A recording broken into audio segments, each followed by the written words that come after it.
ഞാൻ വീഡിയോ എടുത്ത് സൂപ്പർ.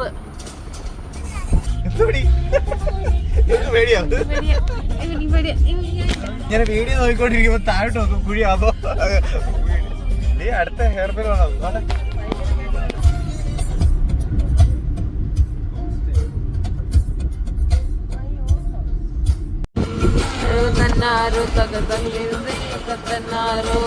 എളുപ്പം എഴുതാനല്ല, കയറ്റം ഇടുന്നതാണ് എളുപ്പമാണ്. അവിടെ കഷ്ടം കയറ്റം ഭയങ്കര കയറ്റമാണ്.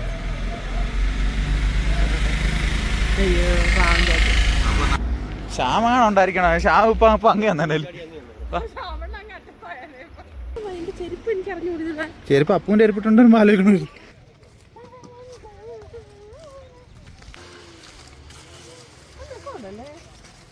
ഞാനും കയറുന്നില്ല.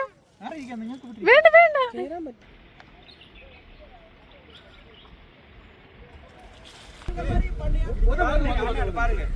ഈ സ്ഥലത്തിന്റെ പേരെന്തുവാ? അയ്യോ സോറി. ഇപ്പോൾ സമയം രാവിലെ 5 മണി കഴിഞ്ഞിട്ടുണ്ട്. അപ്പോൾ നമ്മൾ തമ്പനയിലും ടൈറ്റിലും ഒക്കെ കണ്ട പോലെ ഞങ്ങൾ മൂന്നാറിലോട്ട് വിടുകയാണ് ഗൈസ്. അപ്പം രാവിലെ എന്നിട്ട് ഫ്രഷായി ഒന്ന് കുറച്ച് മേക്കപ്പ് ഒക്കെ ഇടാമെന്ന് കരുതി കുറച്ച് പൗഡറൊക്കെ മുഖത്ത് പെത്തുകയാണ്. അങ്ങനെ പൊത്തിക്കൊണ്ടിരുന്നപ്പോഴാണ് കണ്ണാടി നിറയെ അഴുക്ക് ഞാൻ കണ്ടത്. എങ്കിൽ അതിനെ വൃത്തിയാക്കിയിട്ട് ഞാൻ വൃത്തിയാവാമെന്ന് കരുതി. ഒരുങ്ങുന്ന കാര്യത്തിൽ ഏറ്റവും പണിയുള്ള പരിപാടിയാണ് ഈ കണ്ണെഴുതുക എന്ന് പറയുന്നത്, പ്രത്യേകിച്ചും ഐലൈനർ കൊണ്ട്. അപ്പോൾ 2 കണ്ണിലും ഒരേ കണക്കാക്കുക എന്ന് പറയുന്നത് വലിയൊരു ടാസ്ക്കാണ്. ഏത് കണ്ണാടി നോക്കി ചെയ്താലും ആ ഒരു പെർഫെക്ഷൻ കിട്ടിയില്ലെങ്കിൽ ഒരു സമാധാനം വരത്തില്ല. അങ്ങനെ ഞാൻ ഇടത്തും വലത്തുമുള്ള കണ്ണാടി എല്ലാം നോക്കിയിട്ട് ഐലൈനർ എഴുതുകയാണ്.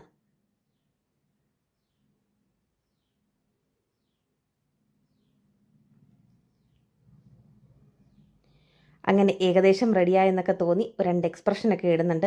അപ്പോഴാണ് തോന്നുന്നത് ഒരു കണ്ണിൽ കുറച്ച് കുറവാണെന്ന്. അങ്ങനെ അതൊന്ന് ഏകദേശം എഴുതി ശരിയാക്കാമെന്ന് കരുതിയപ്പോൾ അപ്പുറത്തും കുറച്ച് കുറവാന്ന് തോന്നി. അങ്ങനെ അവിടെയും കൂടെ ഒക്കെ വരച്ച് ഞാൻ ആ പരിപാടി അങ്ങ് നിർത്തി. അല്ലെങ്കിൽ ആ എഴുതി ഞാൻ പിരുവത്തി കൊണ്ടുപോയി തട്ടിക്കും. അങ്ങനെ പിരുവത്തിൻ്റെ കാര്യം പറഞ്ഞപ്പോഴാണ് പണ്ട് എനിക്ക് ഈ ഐബ്രോ പെൻസിലോ അല്ലെങ്കിൽ കരിയൊക്കെ ഉപയോഗിച്ച് അമ്മ പിരിവെഴുതുന്നത് ഒട്ടും ഇഷ്ടമല്ലായിരുന്നു. കട്ടിക്ക് നമ്മുടെ ദിഗംബരൻ ടച്ചിൽ അമ്മയൊക്കെ എഴുതി തരുമായിരുന്നു. അന്ന് എനിക്കിത് ഇഷ്ടമല്ലായിരുന്നെങ്കിൽ ഇന്ന് എനിക്കിത് ഇഷ്ടമാണ് ഗൈസ്.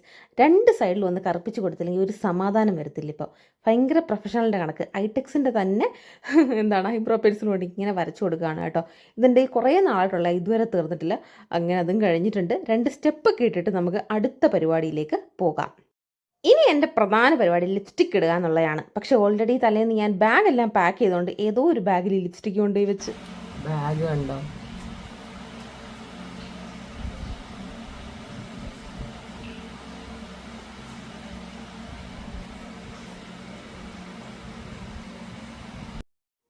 അങ്ങനെ എവിടെ നിന്ന് അതാണ്ട് ബാഗൊക്കെ തപ്പി പിടിച്ചുകൊണ്ട് വന്നിട്ടുണ്ട്. ലിപ്സ്റ്റിക്കും അതിലേത് കിട്ടിയിട്ടുണ്ട്. ഭാഗ്യം, അല്ലെങ്കിൽ ഇവിടെ എല്ലാം കണ്ട് തപ്പേണ്ടി വന്നേനെ. ഇതെൻ്റെ പുതിയ ലിപ്സ്റ്റിക്കാണ് കേട്ടോ. എനിക്കിപ്പോൾ ബ്രൗൺ കളർ ഷെയ്ഡ് ഭയങ്കര ഇഷ്ടമാണ്. മാസിൻ്റെ ഒരു ഷെയ്ഡ് നമ്പർ 12 വരുന്നതാണ്. കറക്റ്റ് ബ്രൗൺ ആണെന്ന് ചോദിച്ചാൽ അത്രയ്ക്ക് ഇങ്ങോട്ട് ബ്രൗൺ അല്ല, ഒരു ബ്രിക്ക് റെഡൊക്കെ ഇടയ്ക്ക് വരുന്നുണ്ട് കേട്ടോ. എനിക്ക് എൻ്റെ സ്കിന്നിലിടുമ്പോൾ അങ്ങനെ തോന്നുന്നതായിരിക്കും. ഇനി നിങ്ങൾക്ക് എന്താ തോന്നിയെന്ന് പറയാം കേട്ടോ. എന്നാലും നല്ലൊരു കളറാണ്, ഞാനിപ്പം സ്ഥിരമായിട്ട് ഉപയോഗിക്കാറുണ്ട്. എന്നാലും നമ്മുടെ ഡാസിലറിൻ്റെ ആ ഒരു 25 ഇല്ലേ, 025, ആ ഒരു ഷെയ്ഡിന് അത്രയും ബ്രൗൺ ആണെന്ന് ചോദിച്ചാൽ അത്രയ്ക്ക് ബ്രൗൺ ഒന്നും അല്ല കേട്ടോ. എങ്കിലും നല്ലപോലെ ലിപ്സ്റ്റിക്കാണ്ട് വാരി പൊത്തുന്നുണ്ട്.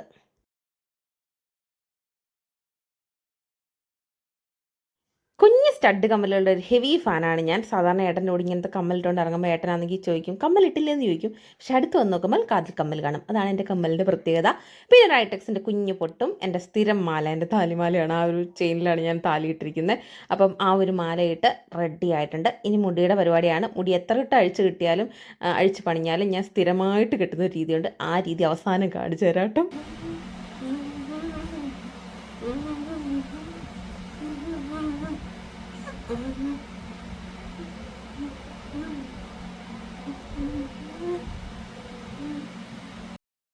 രാവിലെ എണീറ്റിട്ട് ചെറിയൊരു ഉറക്കപ്പിച്ചൊക്കെ ഉണ്ടായിരുന്നെങ്കിലും പിന്നെ മേക്കപ്പ് ഒക്കെ ഇട്ട് വന്നപ്പോഴത്തേക്ക് ഫുൾ ഓൺ ആയിട്ടുണ്ട്. ആ ഒരു ട്രിപ്പിൻ്റെ മൂഡൊക്കെ വന്നപ്പോഴത്തേക്ക് ഞാൻ പാട്ടൊക്കെ പാടി ഡാൻസുകളൊക്കെ തുടങ്ങി.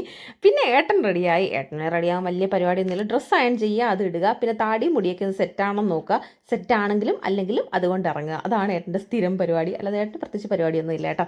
അപ്പം ഞാനും ഏട്ടനും ഒക്കെ റെഡിയായി സെറ്റായിട്ടുണ്ട്. പിന്നെ പാക്ക് ചെയ്ത ബാഗ് എടുത്ത് ഇറങ്ങുക എന്നുള്ളതാണ് മെയിൻ പരിപാടി. അപ്പു രാവിലെ ജിമ്മിൽ പോയിട്ടുണ്ടായിരുന്നു, അപ്പു ഇല്ലായിരുന്നു. പിന്നെ അച്ഛനും അമ്മയ്ക്കൊക്കെ ടാറ്റയൊക്കെ ടാറ്റയൊക്കെ പറഞ്ഞ് ഞങ്ങൾ നേരെ താണ്ട് പോവാണ്. അപ്പോൾ രാവിലെ കെട്ടിപ്പറക്കി എവിടെ പോകുന്നത് വെച്ചാൽ നമ്മുടെ ടൈറ്റിലും തമ്പനിയിലും ഷോർട്ട് വീഡിയോയിലും ഒക്കെ കണ്ട പോലെ തന്നെ ഞങ്ങൾ മൂന്നാർ പോവുകയാണ്. ഞാൻ ലൈഫിൽ സെക്കൻഡ് ടൈമാണ് മൂന്നാർ പോകുന്നത്. പണ്ട് ഞാൻ ട്രയംഫിൽ ട്യൂഷൻ പഠിപ്പിക്കുന്ന സമയത്ത് ഒരു തവണ മൂന്നാറിൽ പോയിട്ടുണ്ട്. അപ്പോൾ ഇത്തവണ ഞങ്ങൾ ഫാമിലി ആയിട്ട് ഞാൻ, ഏട്ടൻ, പിന്നെ ഏട്ടൻ്റെ അടുത്ത കൂട്ടുകാരനാണ് മുകേഷാണ്, അതുപോലെ തന്നെ മുകേഷൻ്റെ വൈഫും മോനും ഉണ്ട്. അപ്പോൾ ഞങ്ങൾ ഇത്രയും പേരാണ് പോകുന്ന വഴി ഞങ്ങളൊരു മൂന്നാർ ബസ്സൊക്കെ കണ്ടു കേട്ടോ. അതിൽ കയറിയാണെങ്കിൽ ഡ്രൈവ് ചെയ്യേണ്ട, ഇറങ്ങി അതിൽ കയറിയാലോ എന്നൊക്കെ ഇങ്ങനെ അവർ പറയുന്നുണ്ടായിരുന്നു. പക്ഷേ ഞങ്ങളുടെ കാര്യം കഷ്ടത്തിലാവുകൊണ്ട് ഞാനതിനെ സപ്പോർട്ട് ചെയ്തില്ല ഗൈസ്. അങ്ങനെ രാവിലെ തന്നെ ഒരു സൺറൈസൊക്കെ കണ്ട് പച്ചപ്പും ഹരിതാഭയും ഒക്കെ ആസ്വദിച്ച് കാറ്റൊക്കെ കൊണ്ട് ഞങ്ങൾ ഇങ്ങനെ പോവുകയാണ്. അന്നത്തെ ഒരു ദിവസത്തിൻ്റെ പ്രത്യേകത എന്ന് പറഞ്ഞാൽ അന്ന് ഒട്ടും വെയിലില്ലായിരുന്നു, നല്ല പ്ലസൻ്റ് ആയിട്ടുള്ളൊരു കാലാവസ്ഥയായിരുന്നു. അതുകൊണ്ട് തന്നെ അടിപൊളിയായിരുന്നു കേട്ടോ.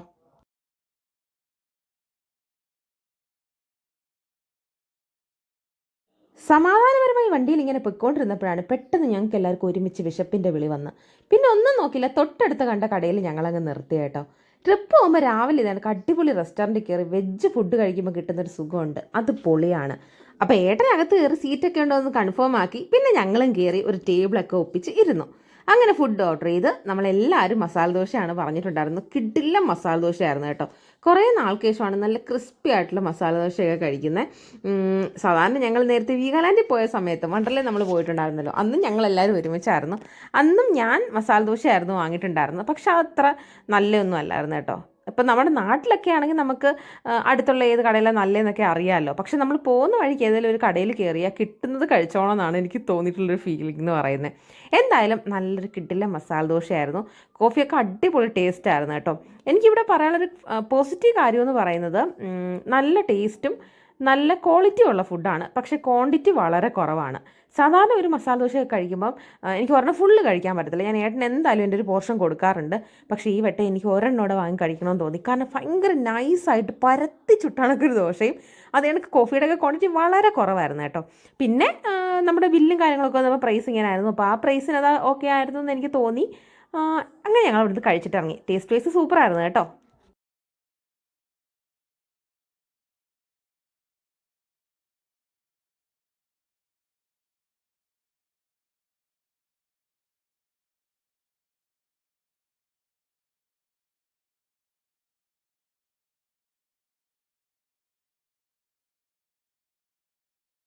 വണ്ടിയിൽ എണ്ണ അടിച്ച് കഴിയുമ്പോൾ വണ്ടി സൂപ്പറായിട്ട് നീങ്ങുന്ന പോലെയാണ് എൻ്റെ കാര്യം. ഫുഡ് കഴിച്ചപ്പോഴത്തേക്ക് ഞങ്ങളെല്ലാം നല്ലപോലെ ഓണായി. ഭയങ്കര എൻജോയ് ചെയ്താണ് ഞങ്ങളുടെ വണ്ടിയിൽ യാത്ര തുടർന്ന് കേട്ടോ. പക്ഷെ പെട്ടെന്നൊരു വില്ലൻ കയറി വന്നു. എനിക്ക് പണ്ട് ഈ വണ്ടിയിൽ യാത്ര ചെയ്യുമ്പം ഇങ്ങനെ നമുക്ക് വൊമിറ്റ് ചെയ്യാൻ ടെൻഡൻസി ഒക്കെ വരത്തില്ലേ, അതില്ലായിരുന്നു. പക്ഷെ എനിക്ക് ഈ ഇടയായിട്ടൊരു സംഭവം വന്നിട്ടുണ്ട് കേട്ടോ. അപ്പം എന്നെ ഭയങ്കരമായിട്ട് ഹെൽപ്പ് ചെയ്യുന്നൊരു സാധനമാണ് ഈ ഒരു സംഭവം. നമ്മുടെ വിക്സിൻ്റെ ഒരു ഇൻഹേലർ സംഭവം ഇല്ലേ, മൂക്കടപ്പിനൊക്കെ നമ്മൾ മൂക്കിൽ പിടിക്കുന്നത്. അപ്പോൾ അത് മണപ്പിച്ചാൽ മതി. നമ്മൾ സാധാരണ പറയത്തില്ലേ നാരങ്ങ മണപ്പിച്ചാൽ മതി എന്ന്. അപ്പം നാരങ്ങ ഇല്ലെങ്കിൽ ഈ ഒരു സാധനം മണപ്പിച്ചാലും നല്ലതാണ് കേട്ടോ. ഭയങ്കരമായിട്ട് യൂസായി. കാരണം അത് മണപ്പിച്ച് കഴിയുമ്പോഴത്തേക്കും നമുക്ക് ആ ഒരു ഛർദ്ദിക്കാൻ തോന്നുന്ന പോലൊരു സംഭവമൊക്കെ മാറും. അപ്പോൾ അതിൻ്റെ അടി ഞാൻ പൊട്ടൊട്ട് ചോദിച്ചിട്ടുണ്ട്. കാരണം എനിക്കും ഏട്ടനും ഇതുണ്ട്. അപ്പോൾ ഞങ്ങൾ രണ്ടുപേരുടെ മാറിപ്പോകാതിരിക്കാൻ ഞാൻ പൊട്ടൊട്ട് ചോദിച്ചിട്ടുണ്ട് ഗൈസ്. അങ്ങനെ യാത്ര ചെയ്ത് നമ്മൾ ഇടുക്കിയിലോട്ടൊക്കെ കയറിയിട്ടുണ്ട്. ഇടുക്കി കയറിയപ്പോൾ അങ്ങോട്ട് മൊത്തം കൊക്കോ മരങ്ങളായിരുന്നു ആദ്യം കേട്ടോ. നമ്മൾ കാപ്പിയുടെയും തേയിലയുടെയും തോട്ടങ്ങളൊക്കെ കാണുമെങ്കിലും ആ ഒരു ആളുകളൊക്കെ തോന്നിയുള്ള സ്ഥലങ്ങളിൽ, അതായത് ടൂറിസ്റ്റ് കേന്ദ്രം അല്ലാത്ത സ്ഥലങ്ങളിലൊക്കെ നിറയെ കൊക്കോ മരങ്ങൾ ഇങ്ങനെ നിറയെ കണ്ടു കേട്ടോ. അതിൻ്റെയൊക്കെ ഇടയ്ക്കൂടെ യാത്ര ചെയ്യാൻ നല്ല രസമാണ്. പിന്നെ അതുപോലെ നല്ല തണുപ്പായിരുന്നു കേട്ടോ. നമ്മൾ സീസണൊന്നും അല്ല, സമ്മർ സീസണിലാണ് പോയത്. 3-4 സീസൺ ടൈമൊന്നും അല്ല, പക്ഷേ എങ്കിലും നല്ല തണുപ്പായിരുന്നു. സൂപ്പർ.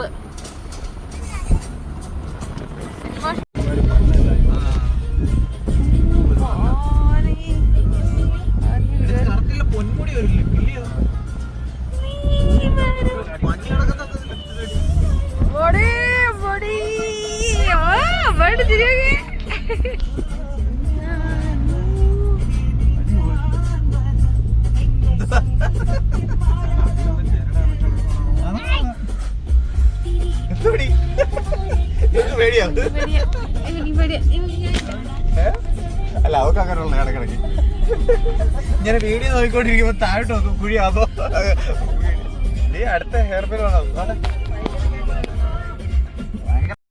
ചിലയിടങ്ങളിൽ ഹെയർ പിൻ വളവും സൈഡിലൊരു താഴ്ചയൊക്കെ കാണുമ്പോൾ ചെറിയൊരു പേടിയുണ്ട്. പണ്ട് കോളേജിൽ നിന്നും സ്കൂളിൽ നിന്നൊക്കെ ടൂറിന് പോകുമ്പോഴും ആ ഒരു സൈഡിലിരിക്കുമ്പോൾ ഒരു പേടിയാണ് കേട്ടോ.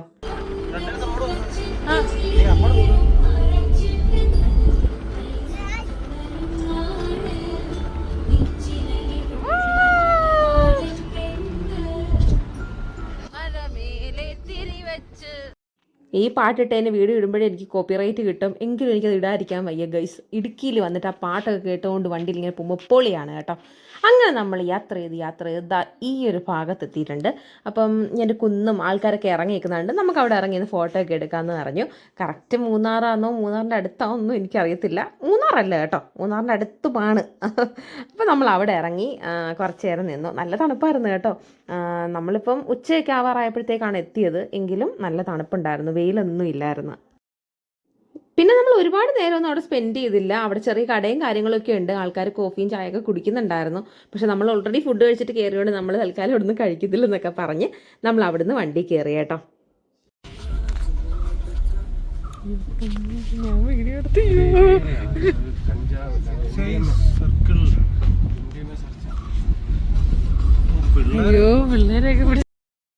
എന്തെങ്കിലും ഇൻഫർമേഷൻ കിട്ടിയിട്ടാണോ അല്ലയോ എന്ന് അറിയത്തില്ല. പോകുന്ന വഴിക്കൊക്കെ എക്സൈസിൻ്റെയും പോലീസിൻ്റെ ഒക്കെ ചെക്കിങ് ഉണ്ടായിരുന്നു കേട്ടോ. നമ്മൾ ഫാമിലി ആയിട്ടിരിക്കുന്നതുകൊണ്ടാണെന്ന് തോന്നുന്നു ചെക്കൊന്നും ചെയ്തില്ല. പിള്ളേർ സെറ്റിൻ്റെ വണ്ടിയൊക്കെ പിടിച്ച് നല്ലപോലെ ചെക്കൊക്കെ ചെയ്യുന്നുണ്ടായിരുന്നു. അങ്ങനെ നമ്മൾ അതൊക്കെ അവിടെ കിടക്കട്ടെ, ഇടുക്കിയല്ല മൂന്നാറിലോട്ട് പോവാണ്. നല്ല രസമാണ് കേട്ടോ. അതിൻ്റെ ഇടയ്ക്ക് ഞാൻ ഫുഡ് കഴിച്ചപ്പോൾ എൻ്റെ ലിപ്സ്റ്റിക്ക് പോയിട്ടുണ്ടായിരുന്നു, ഞാൻ അതൊക്കെ ഫില്ല് ചെയ്ത് കൊടുത്തു. അല്ലെങ്കിൽ ഒരു സമാധാനം വരത്തില്ല.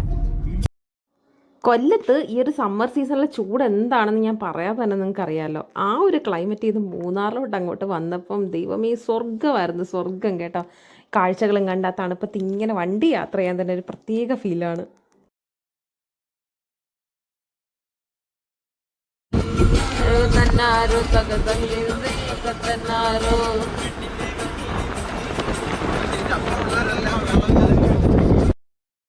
പോകുന്ന വഴിക്ക് ഇതേണക്ക് ചെറിയ ഡാമുകളും കാര്യങ്ങളൊക്കെ കണ്ടു. അയ്യോ, ചെറിയ ഡാമാണോ വലിയ ഡാമാണോ എന്ന് അറിയത്തില്ല, വലിയ തിരക്കൊന്നും ഇല്ലാത്തതുകൊണ്ടാണ് ഞാൻ ചെറിയ ഡാമെന്ന് പറഞ്ഞു കേട്ടോ. അങ്ങനെ അതൊക്കെ കണ്ട് ഗൂഗിൾ മാപ്പൊക്കെ ഇട്ട് ഞങ്ങൾ ഇങ്ങനെ യാത്ര തുടരുകയാണ്. അങ്ങനെ പോകുന്ന വഴിക്ക് നമുക്ക് ചെറുതായിട്ട് വഴിയിലൊരു ഡൗട്ട് വന്നു ഗൈസ്. അങ്ങനെ ഞങ്ങൾ അവിടെ കണ്ടൊരു ചേട്ടൻ്റെ അടുത്ത് വഴി ചോദിച്ചു.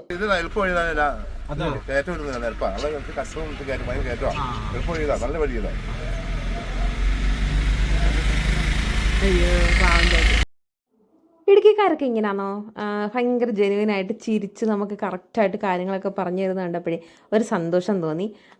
ഞങ്ങൾ കൊല്ലംകാരും ഇങ്ങനെയൊക്കെയാണ് കേട്ടോ. പിന്നെ ഞാൻ ഇടുക്കിയിൽ വന്നപ്പോൾ ഇടുക്കിക്കാരൊന്ന് പൊക്കാതിരിക്കുന്നത് എങ്ങനെയാണ്. ആ ചേട്ടൻ പറഞ്ഞു തന്നൊരു ഷോർട്ട് കട്ട് വഴിയായിരുന്നു തോന്നി, ഒരു ഇടുങ്ങിയ വഴിയൊക്കെ ആയിരുന്നു കേട്ടോ. പക്ഷെ നമ്മൾ പെട്ടെന്ന് മൂന്നാറെത്തി. പെട്ടെന്ന് നമ്മൾ ഈ കണ്ട വീടുകൾക്കിടയിൽ നിന്നും ആ ഒരു തേയിലത്തോട്ടത്തിൻ്റെ ഇടയിലോട്ട് കയറിയ കാഴ്ച അടിപൊളിയായിരുന്നു കേട്ടോ. ഞാൻ ലാസ്റ്റ് ടൈം മൂന്നാർ വന്നത് ട്രയംഫിൽ ഞാൻ ട്യൂഷൻ പഠിപ്പിക്കുന്ന സമയത്തായിരുന്നു. പ്രവീൺ സാറിൻ്റെ ട്യൂഷൻ സെൻറ്ററിൽ ട്യൂഷൻ പഠിപ്പിക്കുന്ന സമയത്ത് ഞാൻ അവരോട് ടീച്ചർ എന്ന രീതിയിൽ വന്നിട്ടുണ്ടായിരുന്നു. അതിനുശേഷം ഞാൻ ഇന്നാണ് മൂന്നാറിലോട്ട് വരുന്നത്. ദൈവമേ നല്ല രസവും നല്ല മാറ്റങ്ങളും ഉണ്ടായിരുന്നു മൂന്നാറിൽ.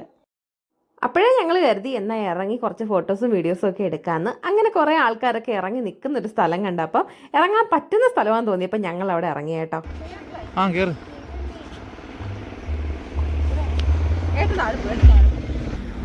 ശ്യാമാണ് ഉണ്ടായിരിക്കണം. ശ്യാം ഇപ്പൊ അങ്ങ് തന്നെ അടിപൊളിയാണ് കേട്ടോ. നമ്മുടെ കണ്ണെത്താ ദൂരത്ത് ഇങ്ങനെ തേയിലത്തോട്ടം കാണുമ്പോൾ നല്ല രസമാണ്. നമ്മുടെ കൊല്ലത്ത് ഇതൊന്നും ഇല്ലല്ലോ. പച്ചപ്പും ഹരിതാഭയൊക്കെ ഉണ്ടെങ്കിലും ഇമാതിരി ഒരു പച്ചപ്പ് ഇവിടെങ്ങും ഇല്ലെന്നാണ് എനിക്ക് തോന്നുന്നത്. ഞാനിങ്ങനെ ഓടിച്ച് നേട്ടോട് പറയണേ, 8 വർഷങ്ങൾക്ക് ശേഷം ഞാൻ തേയിലയിൽ തൊട്ടു എന്നൊക്കെ പറഞ്ഞ് കാണിച്ചു കൊടുക്കുകയാണ്. അടിപൊളിയായിരുന്നു കേട്ടോ. സാധാരണ നമ്മളൊരു സ്ഥലത്ത് പോകുമ്പോൾ നമ്മൾ ഒരറ്റത്ത് നിന്ന് മറ്റേ അറ്റത്തോടൊക്കെ പോകാൻ നോക്കും. പക്ഷേ ഇവിടെ അത് പറ്റില്ല. കാരണം കണ്ണെത്താ ദൂരത്ത് തേയിലത്തോട്ടമാണ്. മറ്റേ അറ്റത്ത് പോയാൽ പിന്നെ തിരിച്ചെങ്ങനെ വരുമെന്ന് നമുക്ക് പറയാൻ പറ്റത്തില്ല. അതുകൊണ്ട് ചേട്ടൻ പറഞ്ഞു നമുക്ക് അവിടെ ഒരു പാറയുണ്ട്, അതിൻ്റെ മേളിൽ പോയിരുന്ന് ഫോട്ടോസും വീഡിയോസും ഒക്കെ എടുക്കാമെന്ന്. കേട്ട പാതി കേൾക്കാത്ത പാതി ഞങ്ങളെല്ലാം അതിൻ്റെ അടുത്തോട്ട് ഓടി പോവുകയാണ് കേട്ടോ.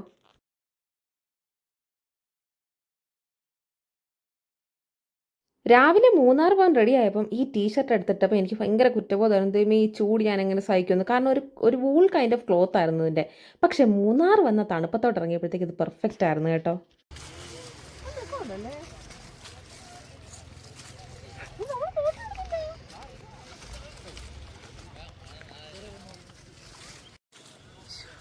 ഞാനും കയറുന്നില്ല,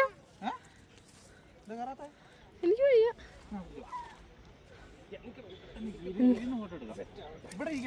വേണ്ട വേണ്ട,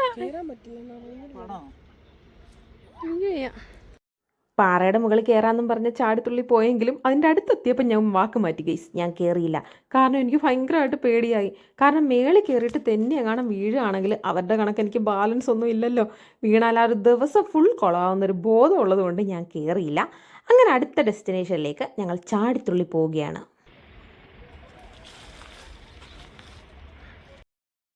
തേയിലത്തോട്ടത്തിൻ്റെ ഇടയ്ക്കൂടെ നടന്ന് ഓടിയൊക്കെ കുറേ ഫോട്ടോസും വീഡിയോസും ഒക്കെ എടുത്തു. അങ്ങനെ ഇതൊക്കെ വീട്ടിൽ നിന്ന് എഡിറ്റ് ചെയ്യുന്ന സമയത്താണ് ദൈവമേ മൂന്നാർ പോയിട്ട് വന്നപ്പം കുറേ പയ്യന്മാരുടെ കാറിൻ്റെ ഫ്രണ്ടിൽ പുലി ഇങ്ങനെ വന്നൊരു വീഡിയോ ഇപ്പോൾ വൈറലായില്ലായിരുന്നോ, അത് കണ്ടത്. ദൈവമേ ഇതേണൊക്കെ കാണാൻ ഞങ്ങൾ നടന്നപ്പോൾ വന്നാലത്തേക്ക് എന്ത് ചെയ്യുമെന്ന് ഞാനിപ്പോൾ ആലോചിച്ചു. അങ്ങനെ ആ ഒരു സ്ഥലത്ത് നിന്ന് വിട പറഞ്ഞ് ഞങ്ങൾ അടുത്ത സ്ഥലത്തോട്ട് പോകുന്നതിൻ്റെ ഇടയ്ക്ക് ഞങ്ങൾക്ക് വീണ്ടും വിശപ്പിൻ്റെ വിളി വന്നു. എന്തെങ്കിലും ഹെവി ആയിട്ട് തട്ടില്ലെങ്കിൽ യാത്ര മുന്നോട്ട് പോകുന്നത് ഭയങ്കര പാടായിരിക്കുമെന്ന് മനസ്സിലാക്കി ഞങ്ങൾ നല്ലൊരു ഹോട്ടലിൽ കയറി ഫുഡ് കഴിക്കാമെന്ന് കരുതി. പക്ഷേ മൂന്നാർ വന്ന് ഫുഡ് കഴിക്കാൻ നിന്നാൽ നമുക്കൊരു കേരള സ്റ്റൈൽ ഫുഡ് കഴിക്കാൻ പറ്റത്തില്ലെന്നാണ് എൻ്റെ ഒരു ഓപ്ഷൻ. നമ്മളിപ്പോൾ ബ്രേക്ക്ഫാസ്റ്റ് ആണെങ്കിൽ കുഴപ്പമില്ല, ഇഡ്ഡലി, സാമ്പാർ, മസാല ദോശ ഒക്കെ നമ്മുടെ ടേസ്റ്റ് ആയിരിക്കും. പക്ഷേ അവിടെ കിട്ടുന്ന ചിക്കൻ ഫ്രൈ, ബിരിയാണി ഒക്കെ ഡിഫറെൻറ്റ് ടേസ്റ്റ് ആയിരിക്കും കേട്ടോ. ബിരിയാണിയൊക്കെ വേറെ മാതിരി ഇരുത്തടാ, എന്തോ. പിന്നെ വിശപ്പ് കൊണ്ട് ഞാൻ ഒരു ഫുൾ പോർഷൻ നമുക്ക് കഴിക്കാനേ പറ്റത്തില്ല. ഞാൻ ഇതിൻ്റെ ഒരു പകുതി കാൽഭാഗത്തോളേ കഴിച്ചിട്ടുള്ളായിരുന്നു. വേറെ ടേസ്റ്റാണ്. റൈസിനകത്ത് ഫ്രൈ ചെയ്തൊരു ചിക്കൻ പീസൊക്കെ വെച്ചിട്ടാണൊക്കെ ഒരു ബിരിയാണി ആയിരുന്നു. എന്നാലും നമ്മൾ കുറച്ച് കഴിച്ചു, കാരണം വിശപ്പുണ്ടായിരുന്നു. അങ്ങനെ നമ്മൾ ഫുഡൊക്കെ കഴിച്ച് അവിടുന്ന് യാത്ര തുടർന്നു. വയറ് കുറച്ച് നിറഞ്ഞിട്ടുണ്ടെങ്കിലും മനസ്സ് നല്ലപോലെ നിറഞ്ഞിട്ടില്ലായിരുന്നു ആ ഫുഡിൽ. എങ്കിൽ നമ്മൾ യാത്ര തുടർന്നു. ഇത് ഈ സ്ഥലത്തിന്റെ പേരെന്തുവാ? അയ്യോ സോറി, സാധനമാ. നമ്മൾ പെമ്പിള്ളേർക്ക് ഇതെനിക്ക് സാധനങ്ങളൊക്കെ ഇരിക്കുന്ന കട കാണുമ്പോൾ കയറി ഇതിലൊക്കെ വാങ്ങാൻ തോന്നുമല്ലോ. പിന്നെ തിരിച്ചു വരുമ്പോൾ വാങ്ങാന്ന് പറഞ്ഞ ഏട്ടൻ എന്നെ സമാധാനപ്പെടുത്തി.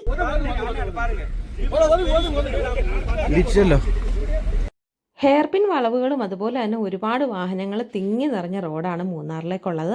അതുകൊണ്ട് പോകുന്ന വഴി എല്ലാവരും ശ്രദ്ധിച്ച് നോക്കി പതുക്കെയൊക്കെ വണ്ടി ഓടിച്ച് പോവുക. അല്ലെങ്കിൽ ഇതെനിക്ക് വഴക്കും കാര്യങ്ങളൊക്കെ ഉണ്ടാകും കേട്ടോ. പിന്നെ നമ്മുടെ ട്രിപ്പിൻ്റെ സമാധാനം മൊത്തം പോവും. അതുകൊണ്ട് എല്ലാവരും സേഫായിട്ട് ഡ്രൈവ് ചെയ്ത് ട്രിപ്പൊക്കെ പോവുക.